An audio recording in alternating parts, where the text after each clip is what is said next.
네, 감사합니다. 제가 이제 1교시 간증을 했는데요.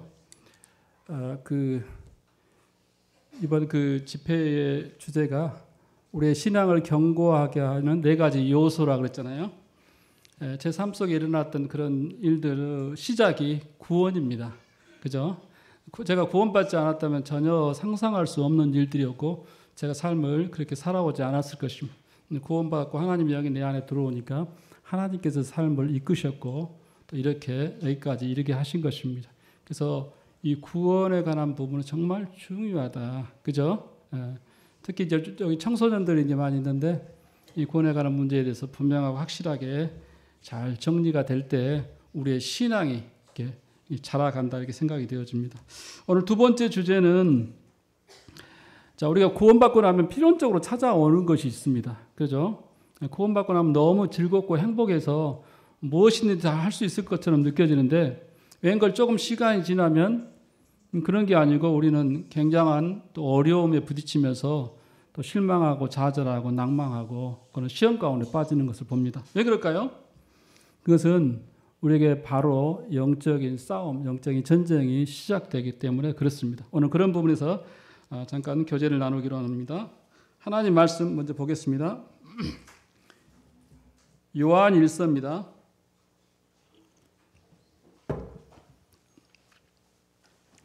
요한 1서 2장입니다. 2장 12절부터 14절까지입니다.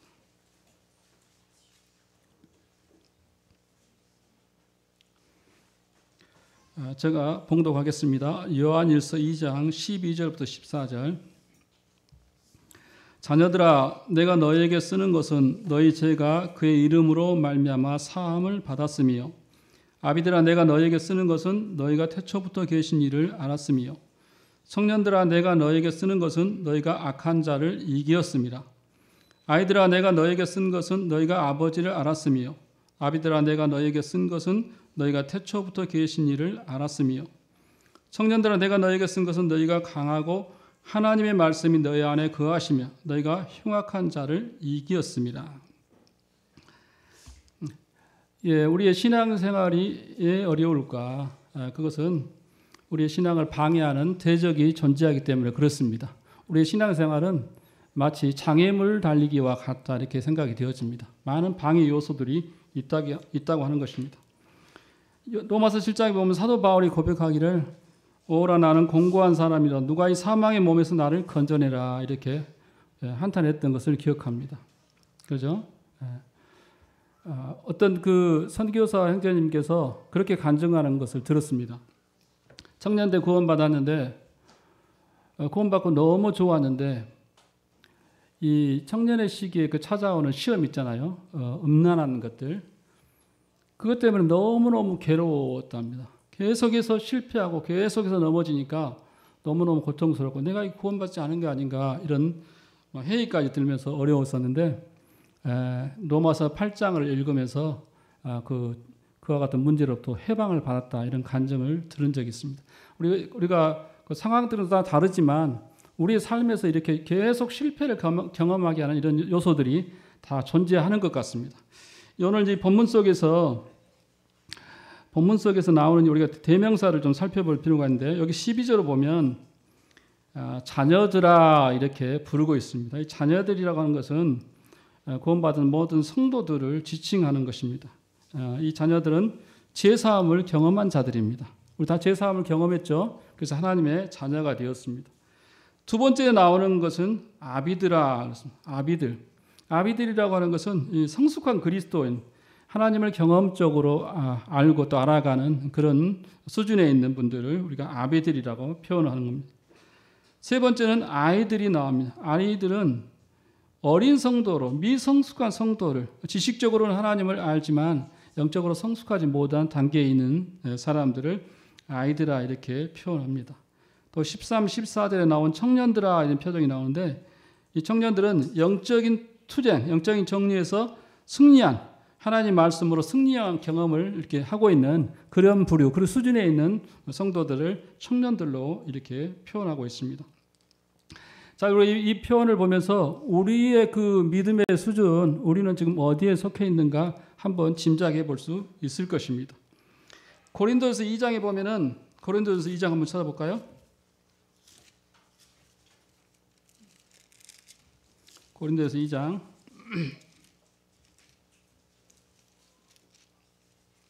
14절입니다.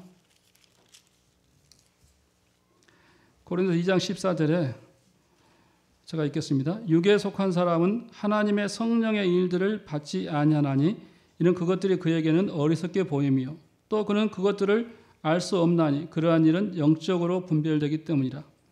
신령한 자는 모든 것을 판단하나 자기는 아무에게도 판단을 받지 아니하느니라. 누가 주의 마음을 알아서 주를 가르치겠느냐. 그러나 우리가 그리스도의 마음을 가졌느니라. 형제들아 내가 신령한 자들 대함과 같이 너에게 말할 수 없어서 육신에 속한 자 곧 그리스도 안에서 어린 아이들 대함과 같이 하노라. 여기서 사도 바울은 또 이 세 부류의 존재를 말씀하고 있습니다. 그 뭐냐면 육에 속한 자, 육에 속했다고 말은 자연인을 얘기합니다. 아직 거듭나지 못한, 구원받지 못한 사람을 육에 속한 사람이라고 표현합니다. 또 신령한 자, 신령한 자는 영적인 그리스도인, 성숙한 그리스도인들을 표현하고 있습니다. 그 다음에 이제 3장 1절에 나온 것처럼 육신에 속한 자, 육에 속한 자와 육신에 속한 자 달리 표현하고 있는데 육신에 속한 자는 미성숙한 그리스도인들을 말씀하고 있습니다. 우리가 우리 그 신앙의 삶을 평가할 때 어떤 부분들은 굉장히 우리가 성숙한 것처럼 느껴지는데 어떤 부분은 또 그렇지 못한 부분이 있어요. 그죠? 그 식물이 자라는데 필요한 영양소가 세 가지가 있습니다. 비료의 3요소라고 그러는데요. 그것이 어떤 거냐면 질소, 인산, 칼륨입니다. 질소, 인산, 칼륨. 도시에 사니까 잘 이제 보실 수 있는데 그럼 질소는 어떤 역할이냐? 잎과 줄기의 성장을 돕습니다. 질소. 그 다음에 인산은 뿌리와 꽃, 열매를 이렇게 자라게 합니다. 그리고 칼륨은 병해충에 대한 저항성, 그 다음에 수분과 당분을 생성하게 해주는 그런 역할을 합니다. 그런데 놀라운 것은 이 식물이 제대로 자라서 결실을 하려면 이 세 가지 요소가 다 필요하다는 거예요. 만약에 그 가운데 한 가지만 부족하면 그렇게 결실할 수 없다고 하는 것입니다. 우리가 우리 신앙을 평가할 때 어떤 부분은 아주 잘하는데 어떤 부분은 아주 약한 부분이 있어요. 그러면 우리는 우리 신앙의 수준을 잘한 부분에 둘 수 있어요. 그러죠? 그러잖아요. 예를 들면 우리가 전도 은사가 있다고 생각해 봅시다. 그러면 전도를 할 때마다 사람들이 막 구원받고 많은 영혼들이 더해져요. 그러면 그분은 교회에서 굉장한 전도자로 인정을 받게 되고 사람들로부터 존중을 받게 되겠죠. 그러면 우리 마음속에 그 전도를 잘하는 것 때문에 우리 영적인 수준이 나도 몰래 이만큼 높아져 있을 수 있다는 거예요. 그런데 실제적으로 다른 부분에 있어서는 굉장히 약할 수 있습니다. 그죠? 질소, 인산이 잘 보급이 돼서 식물이 어떤 모양이 잘 자라는데 또 칼륨이 없으면 또 병해충에 쉽게 이렇게 넘어지는 것처럼. 그죠? 그래서 우리의 수준은 가장 낮은 부분이 수준이라는 거예요. 그렇게 평가해야만 우리가 실패하지 않을 수 있는 것입니다. 제가 이제 이렇게 구원받고 나서 주님을 섬겨 가운데 계속 이제 실패를 경험하는데 그 이유가 뭐냐? 아까도 말씀드린 것처럼 우리의 신앙을 대적하고 해방하는 세력이 있기 때문에 그렇습니다. 우리가 주님을 잘 섬기도록 내버려 두지를 않아요. 그죠? 누가 그러죠? 누가 그렇습니까? 사단 마귀가 그렇습니다. 첫 번째 우리의 대적자는 사단 마귀입니다. 사단 마귀. 사단 마귀가 우리를 가만히 주님을 잘 섬기도록 내버려두지 않는데 이 사단 마귀 전략이 뭐냐? 사단 마귀 전략이 첫 번째는 하나님은 모든 사람이 구원을 받고 진리를 아는데 이르기를 원하는데 사단은 모든 사람들이 구원을 받지 못하도록 하는 것이 사단의 1차 전략입니다.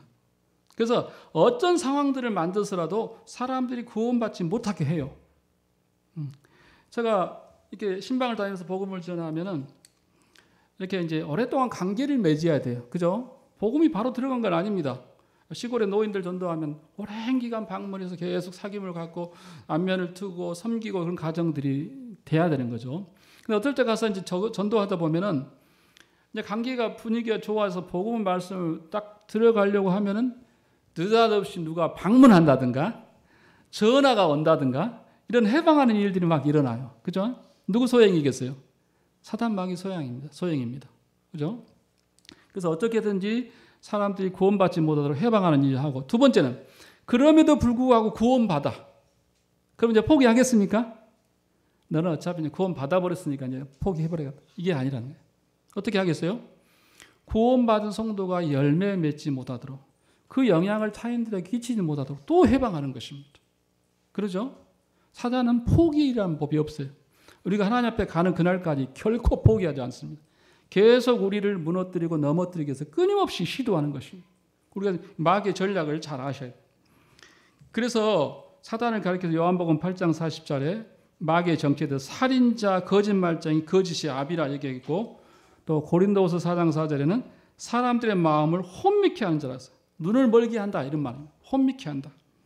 그리고 디모데전서 4장 1절은 미혹하게 하는 영이라 이렇게 표현하고 있습니다. 속인 자라 그런 의미입니다. 우리가 마태복음 13장에 보면은 씨 뿌리는 비유가 나옵니다. 농부가 씨를 뿌리는데 어떤 씨앗은 길가에 떨어졌어요. 그랬더니 어떻게 됐습니까? 새들이 와서 먹어버렸어요. 그죠? 어떤 씨는 그 밭에 큰 돌이 있는데 그 돌 위에 떨어졌어요. 돌 위에 움푹한 부분에 흙이 좀 고여 있었던 거예요. 그것을 떨어졌는데 제대로 자라겠습니까? 그냥 강한 햇빛이 쬐면 시들어 죽는 거죠. 어떤 씨는 떨어졌는데 가시떨기에 떨어졌어요. 가시의 기온이 얼마나 셉니까? 그 씨앗이 잘 자라도록 내버려 두지 않는 것입니다. 그죠? 씨 뿌리는 비유입니다. 저는 이 부분을 보면서 길가에 떨어졌다는 것은 이제 사탄이 원천 봉쇄하는 그런 내용이고, 그 다음에 이제 돌밭에 떨어졌다는 것은 환란이나 핍박이 일어날 때 포기하는 것, 그 다음에 가시떨기에 떨어졌다는 것은 세상 염려와 재리, 재물의 유혹에 넘어지는 그런 상황들을 염두에 두고 이제 비유를 했는데, 근데 이것은 뭐냐면 사단이 각 사람의 마음에 이렇게 복음이, 하나님 말씀이 역사하지 못하도록 해방하는 여러 가지 수단에 불과하다는 수단이에요.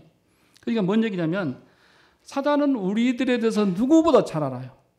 우리 각인의 장점과 약점 너무너무 잘 알아요. 그래서 어떻게 공격을 해야 가장 효과가 있는지를 잘 안다는 거예요. 그죠? 어떤 사람은 겁을 주면 그냥 바로 효과가 나타나는 사람이 있어요. 너 그렇게 하면 망해. 집안 망해. 너 자식, 너 불행해. 이렇게 겁을 주면 그냥 확 죽는 사람이 있어요. 근데 어떤 사람은 그런 부분은 강한데 돈에 아주 약한 사람이 있어요. 너 교회 다닌다고? 하나님 믿는다고? 그럼 어떻게 될까?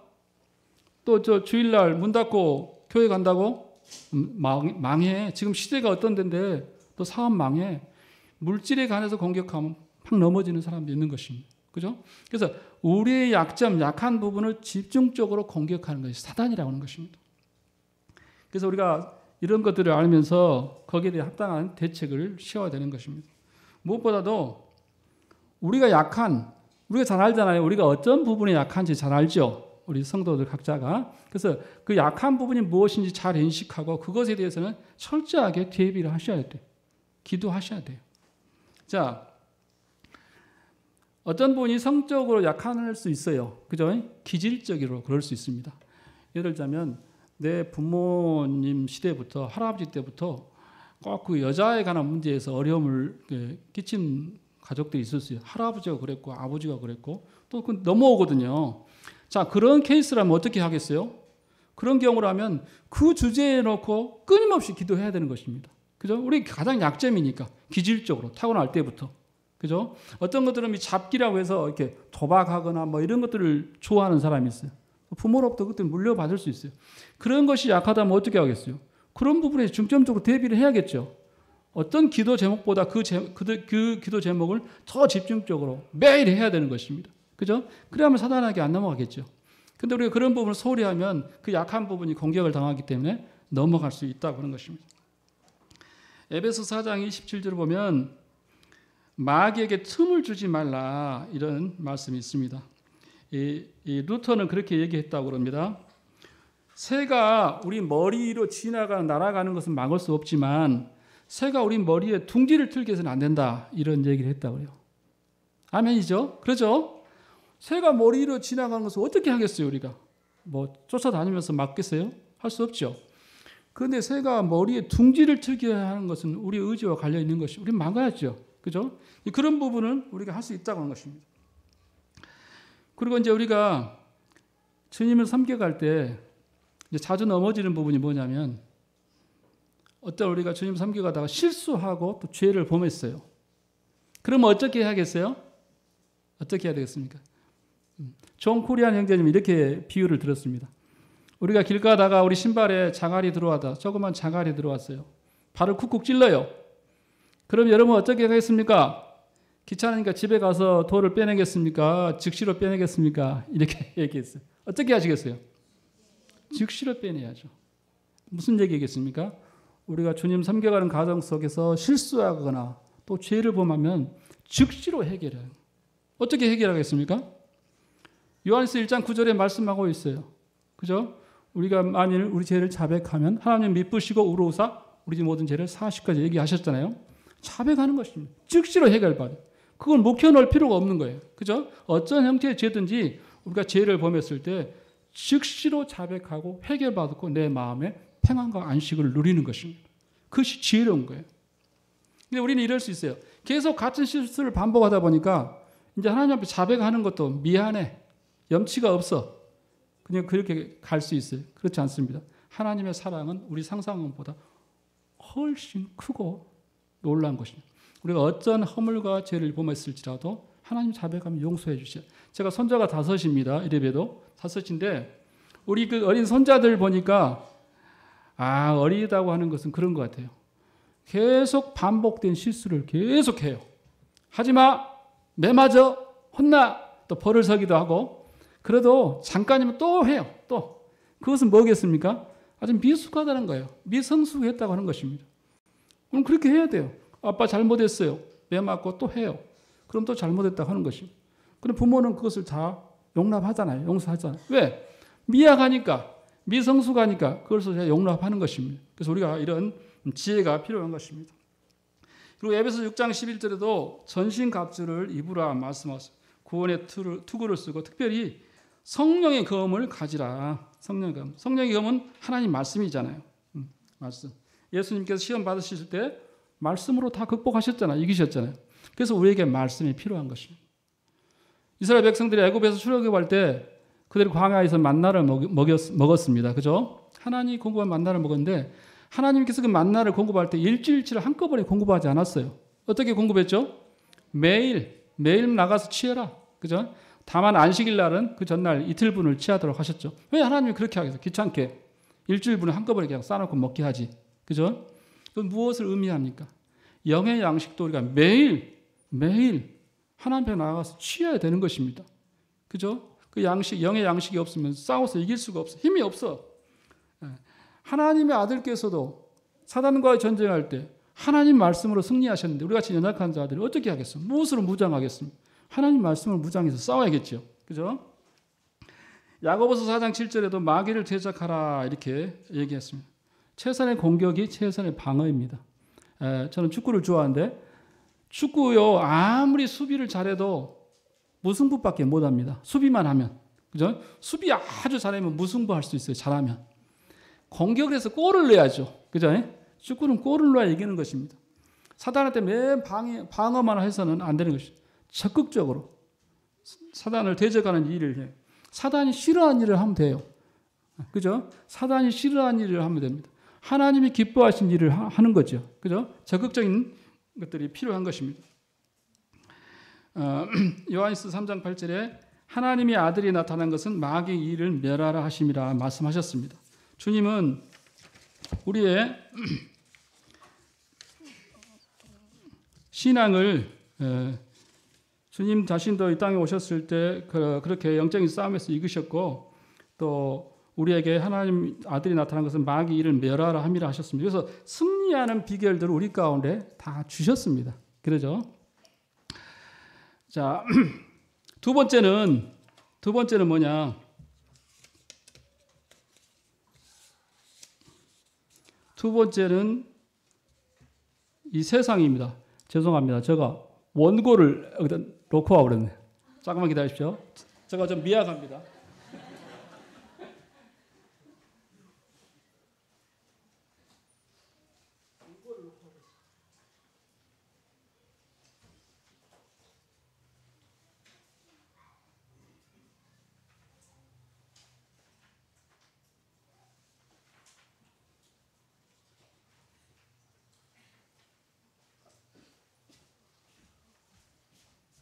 이런 경우 봤습니까? 예, 두 번째는 세상입니다. 세상. 이 세상인데 이 성경에서 세상은 이 세 가지를 의미합니다. 하나는 우리가 살고 있는 지구 땅을 세상이라고 표현하죠. 그리고 두 번째는 뭐냐? 이 세상 사람들을 또 세상으로 표현합니다. 그죠? 요한복음 3장 16절 말씀 나오잖아요. 세 번째는 뭐냐? 오늘 이제 본문 속에 나오는 건데 이 세상은 제 성품으로 나오는 모든 것을 세상으로 표현합니다. 인간의 재성, 이 재성을 가진 인간들로부터 나오는 모든 세상, 이 체제 이런 것들을 세상으로 표현하고 있습니다. 종교, 정치, 문화, 예술, 스포츠 이런 모든 것들을 다 포함해서 하는 얘기입니다. 이런 예화가 있습니다. 어떤 분이 전자제품 TV를 이렇게 구입을 했답니다. TV를 구입했는데 그 TV를 배달하는 차에 이렇게 차 벽면에 이렇게 써 있었다고 그래요. 온 세상을 당신의 안방에 이렇게 써 있었답니다. 들어보셨죠? 온 세상을 당신의 안방에 이렇게 써니까 이 그리스도인이 아무 생각 없이 TV를 구입하려다가 그 문구를 보면서 정신이 번쩍 든 거예요. 온 세상을 내 안방에 들어놓을 수 있어요, 없어요? 다시 반성을 시켰답니다.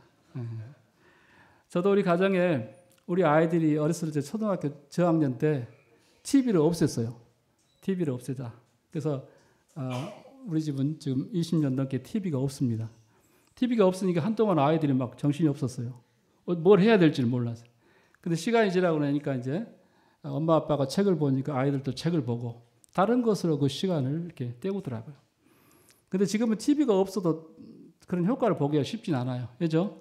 이 핸드폰이 있어가지고 쉽지 않은데 아무튼 이런 이 세상 체제로부터 나오는 모든 것들이 우리의 신앙에 아주 강력한 해방 대적이 되는 것입니다.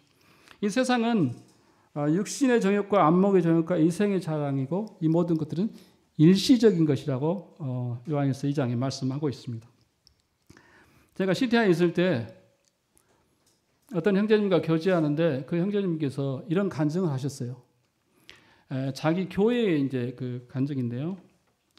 자기가 속한 교회가 한때 엄청난 뜨거운 그 열기 가운데 주님을 섬겼다는 거예요. 이 전도의 열정이 대단했고, 그 다음에 이 기도에 대한 열정도 아주 뛰어났답니다. 그래서 이 금요일 되면 성도들이 예배당에 와서 초려하기도 하고, 그 다음날 예배당에서 출근하고, 그렇게 했었고, 그 다음에 성도들의 사랑이 얼마나 뜨거웠는지 다 젊은 30대 막 초반 그런 성도들인데, 성도들이 기뻐하면 무엇인지 막 주는 것을 아까워하지 않고 그렇게 막 열심적으로 섬겼다는 거예요. 근데 한 번 이제 어떤 일이 있었냐면, 장로 형제님 부부가 젊은 형제님 가정에 신방을 갔답니다. 근데 그때 당시에 뭐 다 어려운 시대니까 다 전세를 살고 월세를 살고 그러는데, 따라갔던 자매님이 그렇게 막 주택 문제를 어렵고 힘드니까 그렇게 충고를 하셨대요. 이제 자녀도 있고 가정 생겼는데 계속 이사만 다니지 말고 좀 대출을 받아서라도 아파트를 사면 어떠겠냐 이렇게 이제 권면을 하셨다고 그래요. 그 권면을 듣고 그런 생각을 전혀 안 하고 있다가 그럴 수 있겠구나 하고 이제 대출을 받아가지고 아파트를 사셨답니다. 아파트를 사서 이제 집들이를 했겠죠. 하니까 이제 그 또래의 젊은 형제 자매님들이 그 집들이 초대해 와서 이제 참석한 것입니다. 그러니까 어떤 생각이 들었겠어요? 너무너무 좋은 거예요. 그죠? 월세 전전하고 전세 전전하다가 이 아파트 새로 사가지고 리모델링 아파트 새로 사가지고 딱 입주를 하니까 얼마나 부러웠겠어요. 얼마나 부러웠겠습니까? 그러니까 그때부터 성도들이 뭐 했겠습니까? 대출을 받아서 아파트를 사기 시작한 겁니다. 그 결과는 어떻게 나타났겠어요? 서울에서 아파트가 좀 비쌉니까? 그럼 형제님이 혼자 돈 벌어가지고 젊은 형제님이 그 아파트 대출 비용 갚을 수 있어요? 어렵죠. 그러니까 그때부터 이제 자매님들도 일선에 뛰어드는 것입니다. 그럼 어떻게 해요? 저번처럼 기도하기 위해서 저녁에 참석할 수 있습니까? 성도 섬기는데 그렇게 열정적으로 할 수 있습니까? 어려운 것입니다. 그때부터 분위기가 착 가라앉아 버렸다는 거예요. 착 가라앉아 버렸다. 그래서 우리의 가장 소중한 시기에 주님을 위해서 살아야 될 가장 소중한 시기에 뭘 위해 살아요? 아파트를 섬기다가 젊은 시절에 다 가버린다. 이렇게 표현한 것입니다. 동감이 되죠? 어쩔 수 없는 부분도 있긴 하지만 현실입니다. 그것이.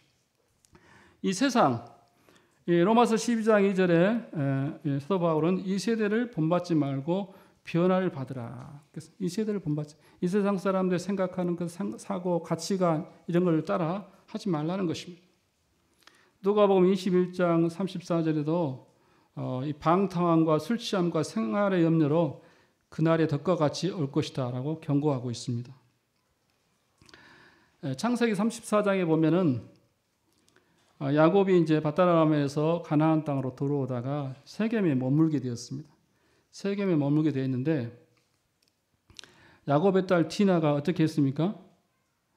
이 세겜 사람들은 어떻게 산가 호기심이 발동했습니다. 호기심. 그래서 세겜 사람들이 사는 모습을 구경하다가 어떻게 했어요? 겁탈을 당하고 강간을 당했죠. 그것 때문에 그 형들이 이제 보복하기 위해서 세겜을 아주 그냥 세겜 사람들을 다 죽였습니다. 학살을 했습니다.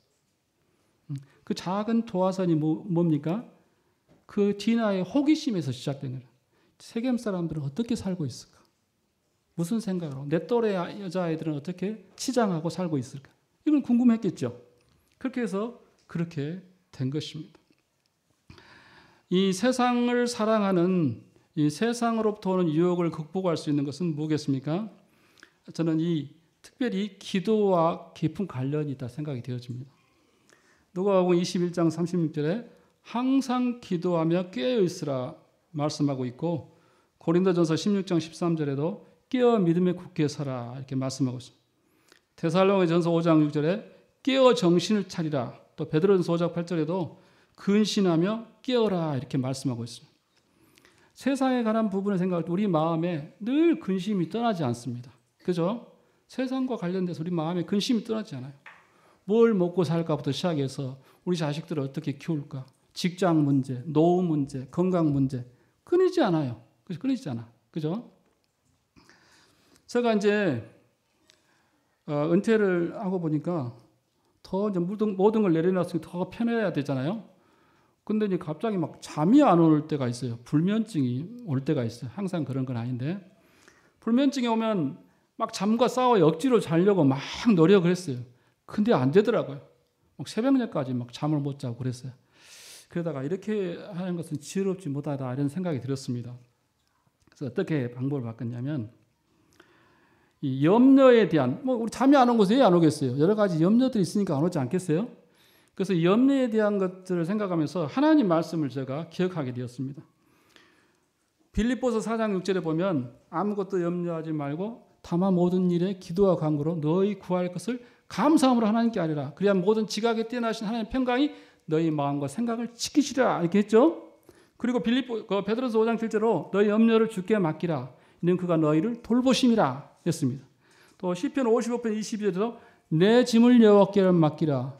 너를 붙드시고 의인의 요동함을 영영이 허락지 아니하시라 그러셨어요. 그래서 제가 이 약속의 말씀을 기억했습니다. 뭔 얘기냐면 저녁에 자다가 잠이 안 와요. 그러면 이 약속의 말씀 되새깁니다. 그러고 나서 그때부터 기도하기 시작합니다. 물론 눈 감고 저녁에 침상에서 그렇게 하는 것입니다. 그래서 계속 기도해요. 기도 제목들을 하나하나씩 머리에 떠올리면서 기도를 하다 보면 어느 순간 잠이 들 때, 항상 잠이 오는 건 아니에요. 잠이 안 올 때도 있지만 그렇게 해서 제가 이 염려의 근심을 하나님 말씀으로 이렇게 이겨보는 것입니다. 그렇게 시도를 해보는 거예요. 좋은 방법입니다. 자, 이것이 두 번째입니다. 첫 번째는 우리의 대적하는 세력은 사단 마귀입니다. 그다음 두 번째는 세상입니다. 아주 강력하죠. 강력해. 세 번째는 뭐냐? 육신입니다. 육신. 우리 자아. 이 자아가 뭐겠습니까? 나라는 존재에 대한 인식이나 개인의 정체성을 의미하는데 이 나라는 나 자신에 대한 나라고 하는 그 존재에 대해서 항상 그 애착을 갖고 또 그것을 존중히 여기는 그런 성격을 말합니다. 그 그리스 신화에 나르시시즘이라고 하는 것이 있습니다. 들어보셨죠? 나르시시즘. 거기 보면 그런 내용이 나옵니다. 거기 나오는 그 신화에 나온 인물이 어느 날 우물가에 앉아 있는데 우물 속에 비친 자기의 모습이 너무 아름다운 거예요. 너무 많아요. 자기가 자기 모습에 반했어요. 그래서 물속에 빠져서 죽었다고 하는 그런 그 신화 내용이 있습니다. 이 오늘날 사람들이 이 자기애가 굉장히 강하죠. 그죠? 자기애. 얼마나 강한지 알 수 없습니다. 아마 제 생각에는 에덴에서 선악과를 따먹으면서 우리 마음속에 생긴 것이라고 생각이 되었습니다. 선악과를 따먹기 전에는 우리 사람들 아담과 하와 마음속에 자기애가 있었겠어요? 하나님에 대한 생각으로 사로잡혀 살았겠죠. 그죠? 하나님 중심이었습니다. 선악과를 따먹고 나니까 네가 그걸 먹으면 하나님처럼 될 것이다. 그 미혹을 받고 선악과를 따먹으니까 그때부터 이 자기라고 하는 자기 존재에 대한 인식을 하게 되고 자기 사랑 이런 것들이 생겨난 것입니다. 그래서 하나님 중심에서 자기 중심으로 옮겨가는 거죠. 절대적인 진리를 부정하고 자기 만족과 행복을 추구하는 것입니다. 우리가 잘 알고 있는 것처럼 출애굽 17장에 보면은 이스라엘 백성들이 출애굽에서 광야를 여행할 때 17장에 보면은 느비딤에서 이렇게 머무르고 있는데 이스라엘을 공격한 세력이 있었습니다. 무엇이죠? 누구죠? 아말렉입니다. 아말렉. 성경에서 아말렉은 육신을 의미합니다. 육신. 그러니까 출애굽에서 구원받고 우리를 딱 공격하는데 그 주체 공격하는 주체가 뭐냐? 육신이라 자라고 하는 것입니다. 자, 이 육신이 우리 마음속에서 살아 역사하는 것입니다. 그때 우리는 정말 어려운 상황에 직면하게 되는 것입니다. 디모데후서 2장 1절에 말세에 고통하는 때가 이르르니 사람들이 뭘 사랑한다 그랬어요? 자기를 사랑한다 그랬어요. 옛날엔 자기 사랑이 없었겠어요? 옛날에도 자기를 사랑했겠죠. 근데 말세의 특징에서 첫 번째가 자기 사랑이라는 것입니다. 그러면 그만큼 우리 시대에는 자기 사랑이 아주 팽배한 시대라고 하는 것입니다. 그죠? 그래서 요즘 보면 인스타, SNS, 유튜브 이런 거 보면 다 자기 자랑하기에 바빠요. 그죠? 자기 자랑에 바쁩니다. 제가 이번에 이제 캄보디아 사태를 보면서 그런 생각을 혼자 해봤습니다. 왜 젊은 청년들이 그렇게 캄보디아에 열심히 가고자 했을까? 그죠? 왜 그렇게 캄보디아에 열심히 가고자 했을까? 제가 시골에 살다 보니까 해남에 보면은 많은 외국인들이 해남에서 일을 합니다. 그 사람들은 해남에서 열심히 일하면 많은 돈을 벌어요. 그죠? 그리고 제가 얘기를 들어봤어요. 어떤 사람들은 한국에서 돈을 벌어가지고 자기 고국에 돌아가서 빌딩을 짓고 사업에 크게 성공해서 성공한 사람들이 엄청 많대요. 그죠? 월곡동에 가면 월곡교회가 있습니다. 우리 모임에. 제가 최근에 그 월곡 모임 자매님하고 얘기를 했는데 그 자매님이 그런 얘기를 했어요. 월곡동에는 고려인들이 2세, 3세들이 와서 사는데 고려인들한테 복음을 전하는데 자매님이 지옥과 천국에 얘기되면서 천국에 대해서 막 얘기를 하는데 그 사람들이 그렇다는 거예요. 우리는 한국이 천국인데, 한국이 천국이라는 거예요. 그 사람들은. 너무너무 좋대요, 한국이. 그러니까 천국에 대해 얘기해도 별로 관심이 없대요. 한국이 천국인데. 어떤 사람은 한국이 천국인데 어떤 청년들은 천국을 모르고 캄보디아로 동남아로 가겠다는 거예요. 뭐하러? 돈을 그냥 큰 돈을 벌려고. 시골에도 말입니다. 성실하게 일하면 돈 벌 수 있습니다. 일당 15만 원씩 줘요.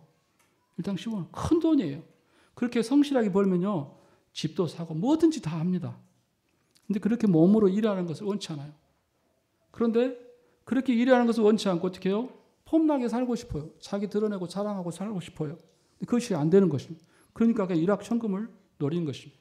제가 물론 극단적일 수 있는데 청년들의 아픔을 모른다고 이렇게 또 공격당할 수 있는데 제가 개인적으로 그런 생각을 해본 것입니다. 자기 사랑. 자, 우리 교회 안에서 많은 갈등들이 주님 섬기다 보면 일어나요. 때때로. 그죠? 그러잖아요. 현실적으로. 왜 그런 갈등들이 일어나겠어요? 따지고 보면 다 자기 사랑입니다. 자기애. 그죠?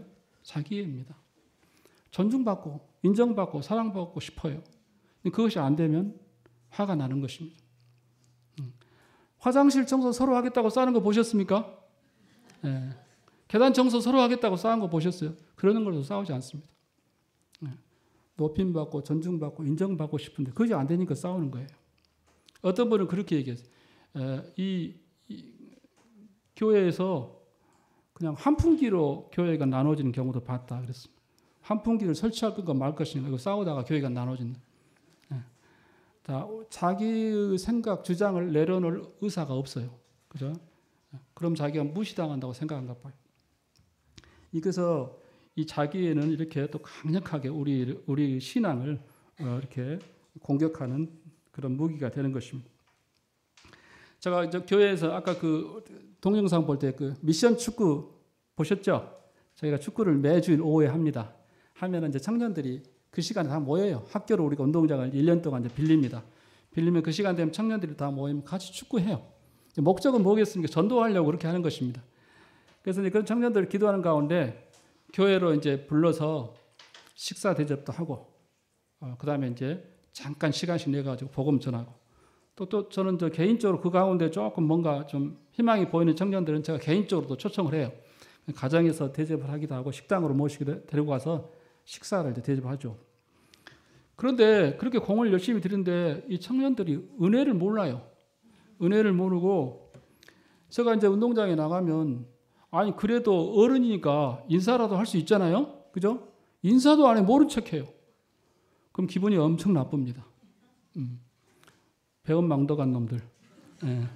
아니 전도를 떠나서 식사 접대를 떠나서 어른이 오는데 인사도 안 해. 캐심한 놈들. 그런 마음이 드는 거예요. 다 이것이 뭐겠습니까? 따지고 보면 자기예요. 내가 인정받고 목사님, 그들이 목사님이라고 하는데 목사님 인정받고 싶은데 그 인정을 안 해준 거예요. 존중을. 그러니까 화가 나는 거예요. 그 에스더서에 보면은 하만 얘기가 나옵니다. 하만이 이 왕의 총애를 받는데 다 하만 앞에 머리를 숙이는 누가 머리 안 숙여요? 모르드게 대궐문에 앉아서 문지기 하는 놈이 아니 왕의 총애를 받는 자기 지나갈 때 다 인사를 안 해. 얼마나 화가 나겠어요. 그러니까 저놈 죽여야겠다 이렇게 된 거 아닙니까? 그러다 자기가 죽었죠. 이 자기애라고 하는 것은 이렇게 무서운 것입니다. 무서운 것. 겉으로는 하나님 영광 뭐 이렇게 얘기하지만 그러나 그 저변 이면에는 자기 사랑이 딱 자리 잡을 수 있어요. 우리 잘 살펴야 되는 것입니다. 그죠? 그 세례 요한이 이렇게 얘기했습니다. 그는 흥하여 갖고 나는 쇠하여 하리라. 무심코 이것을 읽고 넘어갔는데 제가 이제 이 말씀을 묵상하면서 이것이 성령 충만하지 않으면 나올 수 없는 얘기구나 그런 것을 깨달았습니다. 제가 이제 목회를 내려놓고 보니까 목회를 노리는 것은 어떤 의미가 있냐면 내가 주연 배우로 활동하다가 이제 은퇴를 해서 이제 객석에 앉아 있는 것입니다. 그죠? 과거에는 나 중심으로 모든 일이 이렇게 쭉 됐는데 이제 나는 이제 구경꾼이 된 것입니다. 그죠? 그잖아요. 다른 장로 형님들 중심으로 모든 일이 일어나니까. 이건 내가 선택한 것이고 내가 그걸 원해서 그렇게 된 것입니다. 근데 때때로 내 마음속에 그런 마음이 드는 거예요. 나는 완전 이제 아웃사이더네 이제. 그죠? 이런 생각이 드는 거예요. 어디서 나오겠어요? 육신에서 나오는 것입니다. 자기에서 나오는 거예요. 그죠? 그 부분을 생각하면서 세례 요한이 그는 흥하여하고 나는 쇠하여다. 그죠? 주님이 흥하고 나는 쇠하여다. 새로운 장로들이 흥하여야 되고 나는 쇠하여다. 그죠? 이것이 옳은 것입니다. 그죠? 그래서 이런 부분을 생각을 하게 되었습니다. 이 자기에 대한 대책이 뭐가 있겠어요? 마태복음 16장 24절에 아무든지 나를 따르거든 자기를 부인하고 자기 십자가를 지고 나를 따르라 얘기했습니다. 주님이 이 땅에 3년 반 계시면서 엄청난 일들을 이스라엘 백성들에게 했습니다. 그죠?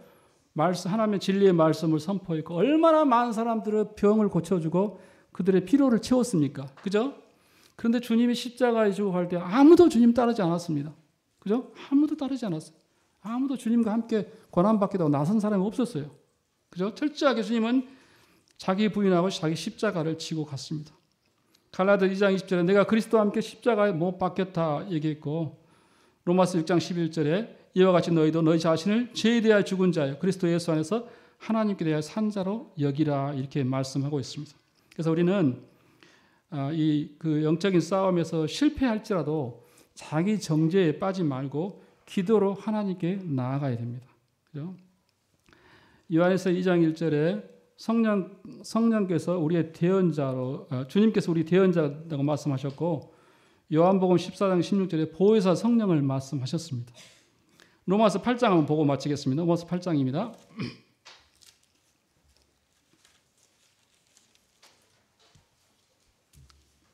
로마서 8장입니다. 8장 26절.